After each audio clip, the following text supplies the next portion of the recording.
Welcome back friends, ये हमारी video number 32 class 12 computer science with Python series के लिए। और अभी तक हमने सभी चैप्टर्स को यहाँ पे रिवाइज किया और इस वीडियो से हम स्टार्ट कर रहे हैं हमारा final chapter number 8 computer network को। तो ये हमारा इंपॉर्टेंट चैप्टर है। वैसे तो पूरा जो चैप्टर है वो थियोरेटिकल चैप्टर है, लेकिन इस चैप्टर से हमको 10 मार्क्स का यहाँ पे पूछा जाता है। तो इसके अंदर जितने भी टॉपिक्स हैं वन बाई वन हम सभी को यहाँ पे रिवाइज करते हैं। तो स्टार्ट करते हैं। सबसे पहले हमारा क्वेश्चन आता है व्हाट इज़ कंप्यूटर नेटवर्क, यानी कि कंप्यूटर नेटवर्क क्या होता है।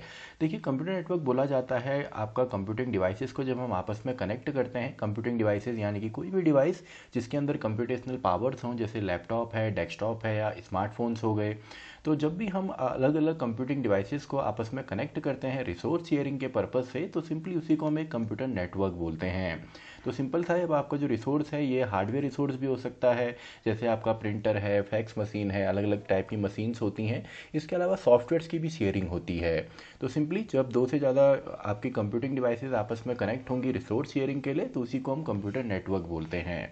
अब देखिए, नेटवर्किंग के बेनिफिट्स क्या हैं। सबसे पहले तो नेटवर्किंग का हम यूज़ करते हैं सिंपली कम्युनिकेशन के अंदर। डेटा शेयरिंग हम कर सकते हैं और रिमोट एक्सेस हम कर सकते हैं। आपके जो डेटा बेसेज हैं या कोई रिमोट लोकेशन पे कोई आपका रिसोर्स है, तो उसको आप एक्सेस कर सकते हैं सिंपली नेटवर्क के थ्रू। और आपका जो एक नेटवर्क है वो हार्डवेयर कॉस्ट को भी आपका रिड्यूस करता है। इसके बाद हिस्ट्री क्या है या सिंपली इवॉल्व किस तरीके से हुआ आपका मॉडर्न इंटरनेट जो है। तो देखिए, इसकी जो मेन स्टार्टिंग पॉइंट है वो है आपका 1969 के अंदर, जब आपका यूएस डिफेंस डिपार्टमेंट ने एक एजेंसी को स्पॉन्सर किया, जिस एजेंसी का नाम आरपा था, यानी कि एडवांस रिसर्च प्रोजेक्ट एजेंसी। और इसी एजेंसी ने जो पहला नेटवर्क क्रिएट किया था उसी को हम आरपा नेट बोलते हैं। तो कई बार क्वेश्चन ये भी आता है कि फर्स्ट आपका नेटवर्क कौन सा था। तो फर्स्ट नेटवर्क जो था वो आरपा नेट ही आपका था। और इसके अंदर दो यहाँ पे देखिए मेन जो है, यूनिवर्सिटी ऑफ उटा एंड यूनिवर्सिटी ऑफ कैलिफोर्निया और हार्वर्ड, जिस तरीके से जितने भी यहाँ पे आपके अलग अलग बड़ी यूनिवर्सिटीज़ हैं यूएस के, स्टार्टिंग में इन्हीं के कंप्यूटर्स को आपस में यहाँ पे कनेक्ट किया गया था। इसके बाद 1980s के अंदर एक और यहाँ पे जो आपका नेटवर्क है जिसका नाम एनएसएफ नेट है, यानी कि नेशनल साइंस फाउंडेशन नेटवर्क। तो ये भी आपका आया था 1980s में। तो 1980 से ऑलमोस्ट आपका 90s तक ये आपका चला था। और उसके बाद ये दोनों नेटवर्क आपके साथ में आते हैं, यानी कि आरपा नेट प्लस आपका एनएसएफ नेट। और इन दोनों के साथ प्लस कुछ प्राइवेट नेटवर्क और यहाँ पे आए, जिसने कि आपका मॉडर्न इंटरनेट को यहाँ पे बनाया है। तो ये सिंपल सा है। सबसे पहला नेटवर्क आपका आरपा नेट है और आरपा नेट प्लस आपका NSF net plus private networks ने मिलकर आपका जो मॉडर्न इंटरनेट है वो बना हुआ है। इसके बाद नेक्स्ट हम देखते हैं इंटरनेट। तो इंटरनेट आपका ग्लोबल सिस्टम है इंटरकनेक्टेड कंप्यूटर नेटवर्क का, या इसको हम सिंपली नेटवर्क ऑफ नेटवर्क भी बोलते हैं, जो कि सबसे बड़ा नेटवर्क होता है और ग्लोबली। और इसके अंदर जो प्रोटोकॉल यूज़ होते हैं वो होते हैं टीसीपी आईपी, यानी कि ट्रांसमिशन कंट्रोल प्रोटोकॉल, और इंटरनेट प्रोटोकॉल। तो कई बार देखिए क्वेश्चन ये भी आता है आपका एमसीक्यूज़ में, आपसे पूछा जा सकता है कि आपका नेटवर्क प्रोटोकॉल कौन सा होता है या कम्युनिकेशन प्रोटोकॉल कौन सा होता है इंटरनेट पे। तो वो आपका है टीसीपी आईपी, यानी कि ट्रांसमिशन कंट्रोल प्रोटोकॉल, और दूसरा हमारा इंटरनेट प्रोटोकॉल। नेक्स्ट टॉपिक हमारा है इंटरस्पेस। तो इंटरस्पेस सिंपली एक क्लाइंट सर्वर आपका प्रोग्राम होता है जो कि मल्टीपल यूजर्स को यहाँ पे ऑल रियल टाइम पे आपका कम्युनिकेट करने में हेल्प करता है। और आप देखेंगे इंटरस्पेस का जो सिंपली फीचर है, आपके मॉडर्न जितने भी आपने अभी मैसेंजर्स हो गए या आपके और सॉफ्टवेयर्स हैं वो सभी यहाँ पे अलाउ करते हैं, यानी कि रियल टाइम पे जब आप वीडियो कॉन्फ्रेंसिंग करते हैं या आप रियल टाइम चैट करते हैं, तो इसी फीचर को सिंपली हम इंटरस्पेस बोल देते हैं। इसके बाद डेटा कम्युनिकेशन के कुछ टर्म्स यहाँ पे हैं। सबसे पहले डेटा कम्युनिकेशन क्या होता है, exchange of data between two devices विया सम ट्रांसमिशन मीडियम, यानी कि दो से ज़्यादा डिवाइसेस जब आपस में कनेक्ट होती हैं किसी मीडियम के थ्रू, जैसे केबल है या वायरलेस भी हो सकती हैं वायर के थ्रू, तो सिंपली उसी को हम डेटा कम्युनिकेशन बोल देते हैं। अब डेटा कम्युनिकेशन के कुछ मेन यहाँ पे कंपोनेंट होते हैं, जिसमें सबसे पहले आपका आ जाता है मैसेज यानी कि वो डेटा जिसको आपने डिलीवर करना है।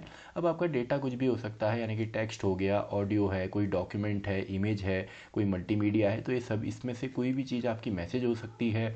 अब इस मैसेज को सेंड करने वाला सिंपली आपका सेंडर होगा, इस मैसेज को रिसीव करने वाला आपका रिसीवर होता है। और ट्रांसमिशन मीडियम, यानी कि जिस चैनल के थ्रू आपका इन्फॉर्मेशन रिसीव होगी उसी को हम ट्रांसमिशन मीडियम कहते हैं, जो कि आपका वायर्ड भी हो सकता है, वायरलेसली भी इसको हम आपका जो है कम्युनिकेट करवा सकते हैं। इसके अलावा फाइनल हमारे नेटवर्क प्रोटोकॉल, यानी कि रूल्स एंड रेगुलेशन, जो कि इस कम्युनिकेशन को गवर्न करते हैं, जो इसको चेक करेंगे। या जिनकी मदद से सिंपली हम आपका कम्युनिकेट करते हैं। इसमें आपके काफ़ी सारे प्रोटोकॉल आते हैं, इनको हम आगे डिस्कस करेंगे, जैसे HTTP है या HTTPS है, FTP है, SMTP है। तो ये सभी आपके नेटवर्क के प्रोटोकॉल्स होते हैं, यानी कि नेटवर्क क्रिएट करने के बाद जो कम्युनिकेशन में हमको हेल्प करते हैं। इसके बाद नेक्स्ट टॉपिक हम देखते हैं स्विचिंग टेक्निक। तो देखिए स्विचिंग टेक्निक हमारा इंपॉर्टेंट है, कई बार इससे क्वेश्चन पूछे जाते हैं।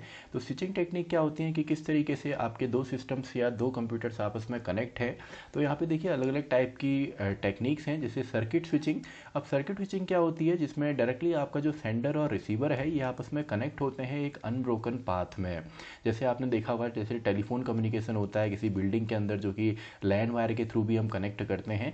अब इसका मेन एडवांटेज होता है कि इसमें गारंटीड डिलीवरी होती है, यानी कि एक बार अगर हम कम्युनिकेट हो गई, क्योंकि इसमें पॉइंट टू पॉइंट अगर दो सिस्टम हमारे हैं, तो ये पॉइंट टू पॉइंट दो सिस्टम हो सकते हैं, दो सेलफोन हो सकते हैं, तो ये आपस में कनेक्ट होंगे डायरेक्टली। और जब ये कनेक्ट होते हैं उसके बाद ही डेटा जो है वो ट्रांसफ़र होता है दोनों ही साइड में। तो टेलीफोन कम्युनिकेशन इसका एग्जाम्पल हो गया। ऐसी मैसेज स्विचिंग, जिसको हम स्टोर एंड फॉरवर्ड स्विचिंग भी बोलते हैं। अब इसमें क्या होता है, सिंपली एक मैसेज जाता है और ये मैसेज जो है बीच में आपका इंटरमीडिएट जो स्विचिंग डिवाइसेज है वहाँ पे एक बफर के तौर पे स्टोर होता है। बफर यानी कि टेम्परेरी जो आपका स्टोरेज है, और नेक्स्ट स्विचिंग डिवाइसेस पे इसको फॉरवर्ड किया जाता है जब तक कि आपका डेस्टिनेशन कंप्यूटर ना आ जाए। इसका एग्जांपल हो गया मैसेजिंग सर्विस। तो इसमें भी आपने देखा होगा, सिंपली इसी को हम मैसेज स्विचिंग कहते हैं। और फाइनल हमारा जो है वो है पैकेट स्विचिंग। अब देखिए पैकेट स्विचिंग, जब भी आप इंटरनेट से कोई भी अपलोडिंग डाउनलोडिंग करते हैं तो सिंपली वहाँ पे हम पैकेट स्विचिंग का ही यूज़ करते हैं। इसमें आपका सिंपली जो इंटरनेट पे डेटा है, या फॉर एग्जांपल कोई इमेज आप डाउनलोड कर रहे हैं या कोई भी आपका और डेटा है, तो उस डेटा को छोटे छोटे पैकेट्स में डिवाइड किया जाता है। एंड देन आपका जो TCP IP प्रोटोकॉल है, ये सिंपली यहाँ पे फॉर एग्जाम्पल एक इमेज हमारे पास है, तो इसको अगर हम अपलोड कर रहे हैं, सिंपली डाउनलोड कर रहे हैं, तो TCP यहाँ पे क्या करता है, इस इमेज को छोटे छोटे पार्ट में यानी कि डेटा पैकेट्स में डिवाइड करेगा। और IP यानी कि इंटरनेट प्रोटोकॉल का काम होता है हर एक जो हमारा यहाँ पे पार्ट है इस पे IP एड्रेस को डालना। तो IP एड्रेस ये यहाँ पे असाइन करेगा, और इन सभी पैकेट्स की जो नंबरिंग है वो TCP करता है। देन इसको जब हम एक नेटवर्क के थ्रू ट्रैवल करवाते हैं या इसको हम सेंड करते हैं, तो इसको रीअरेंज करने का काम डेस्टिनेशन कंप्यूटर के पास भी आपका TCP का ही होता है। तो इसका एग्जाम्पल हो गया डाउनलोडिंग और अपलोडिंग फ्रॉम इंटरनेट। देन आपका डेटा चैनल। अब देखिए डेटा चैनल सिंपली आपका मीडियम होता है जो कि इंफॉर्मेशन को कैरी करेगा एक पॉइंट से दूसरे पॉइंट तक आपका एक नेटवर्क के ऊपर। इसके बाद आपके यहाँ पे दो मेन टॉपिक हैं जो कि सिंपली आपका एक डेटा का कितना यहाँ पे स्पीड है वो यहाँ पे डिफाइन करते हैं, जिसमें आपका एक तो बैंडविड्थ होता है और एक DTR होता है। तो बैंडविड्थ सिंपली आपने सुना होगा आपका ब्रॉडबैंड जिसमें स्पीड ज़्यादा है, या नैरो बैंड जिसमें स्पीड कम होती है। तो आपका बैंडविड्थ सिंपली फ्रीक्वेंसी रेंज होता है जो कि एक चैनल में हम सिंपली मेजर कर सकते हैं, और जितनी ज़्यादा फ्रीक्वेंसी होगी उतनी ज़्यादा स्पीड यहाँ पे होती है।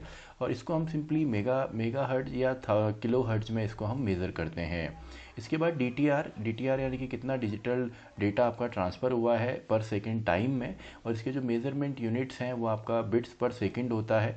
और ये शायद आप लोगों को ऑलरेडी आता होगा कि 1 KB जो होता है वो 1025 बिट्स पर सेकेंड होता है। देन 1 MB 1024 KB यहाँ पे होगा। ऐसी 1 GB आपका 1024 MB एंड 1 TB 1024 GB हमारा होता है। तो आई होप आपको सभी टॉपिक्स आपके रिवाइज यहाँ पे हो गए होंगे। तो यहाँ पे काफ़ी और टॉपिक्स भी हैं, उनको हम नेक्स्ट वीडियो से यहाँ पे रिवाइज करते हुए चलेंगे। तो इस वीडियो के लिए इतना ही। तो इसी के साथ हमारी ये वीडियो भी खत्म होती है, वीडियो नंबर 32। तो मैं मिलता हूँ आपसे नेक्स्ट वीडियो में, वीडियो नंबर 33।